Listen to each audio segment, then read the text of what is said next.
Topik kita hari ini adalah kesebangunan bangun datar. Pertama, apa yang kita maksud dengan bangun datar? Mari kita lihat ulang apa yang sudah kita pelajari mengenai bangun datar. Ini adalah contoh-contoh bangun datar. Bangunan di kiri namanya segi tiga, atau dalam bahasa Inggris triangle. Segitiga karena memiliki tiga segi. Kalau kita lihat di sini, ini adalah persegi, dan dalam bahasa Inggris namanya square.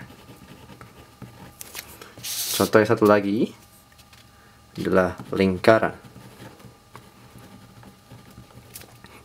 Dalam bahasa Inggris circle.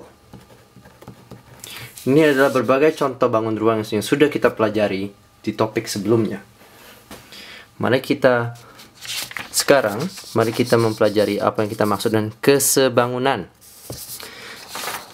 Menggunakan contoh satu bangun ruang yang bernama persegi panjang,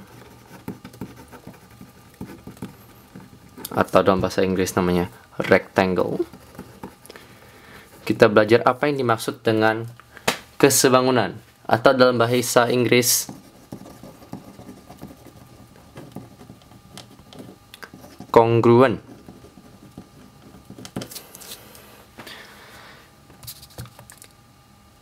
Suatu bangun datar dapat disebut sebagai kesebangunan apabila sudut A, B, C, dan D memiliki sudut yang sama dengan E, F, G, dan H. Apabila kita tulis secara mendetail, sudut A,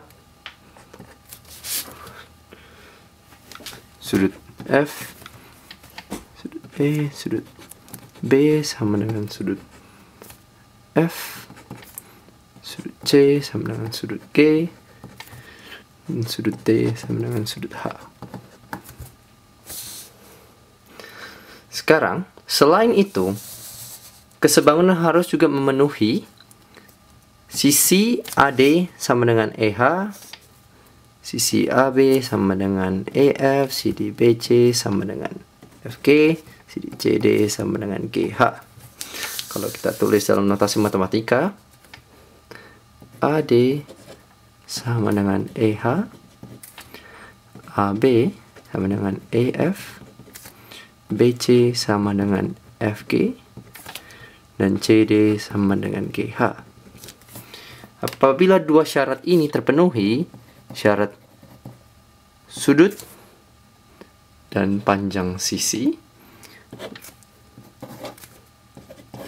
apabila dua syarat ini terpenuhi, maka kita bisa menamakan kedua bangun datar ini sebagai kongruen, kesebangunan. Dalam notasi matematika kita menamakan mereka dengan notasi seperti ini, sama dengan, dan sebuah coretan di atas yang akan menunjukkan bahwa ini adalah bangun ruang yang kongruen.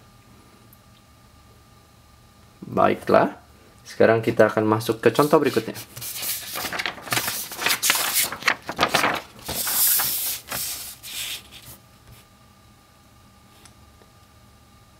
Sekarang, apakah segitiga ini, segi di samping ini, kongruen? Kira-kira saja. Soal pertama. Soal kedua, apakah kedua bangun ruang ini kongruen? Yang ketiga,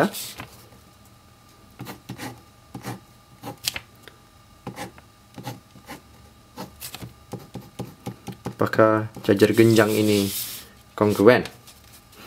Silahkan dipikirkan selama 15 detik.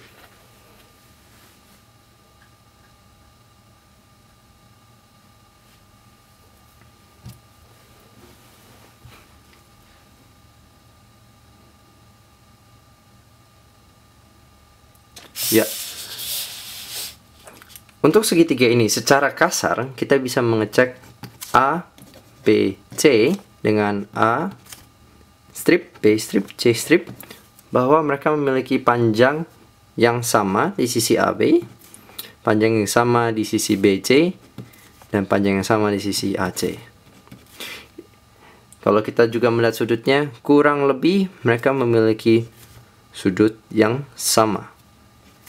Ini menyatakan bahwa segitiga ABC ini adalah kongruen. Mari kita lihat yang kedua. Kedua, kita lihat bahwa sisi, kita menamakan ini A, B, C, D, A strip, B strip, C strip, D strip, bahwa panjang AD dan A strip, D strip tidaklah sama. Maka kita menamakan bahwa dua bangunan ruang ini tidak kongruen.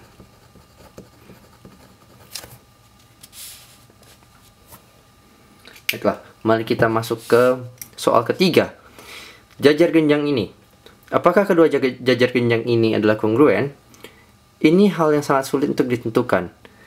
Salah satu solusinya adalah kita bisa menggunakan penggaris, di mana kita bisa mengukur panjang masing-masing sisi, ataupun kita bisa menggunting apabila memiliki buku soal seperti ini. Kita menggunting sisinya, lalu kita coba paskan. Apakah kedua bangun ruang ini memiliki ukuran dan sudut yang sama? Mari kita gunakan penggaris. Kita namakan ini A, kita namakan ini B, ini A strip, ini B strip. Dengan menggunakan penggaris, kita lihat bahwa panjang sisi AB sekitar 1,8 dan panjang sisi A strip B strip adalah 1,6. Maka kita dapat mengetahui bahwa kedua bangun ruang ini tidak kongruen. Ini saja yang perlu kita pelajari dan kita ingat mengenai kesebangunan ruang datar. Sekali lagi, dua persyaratan, sudut dan sisi. Sekian dan terima kasih.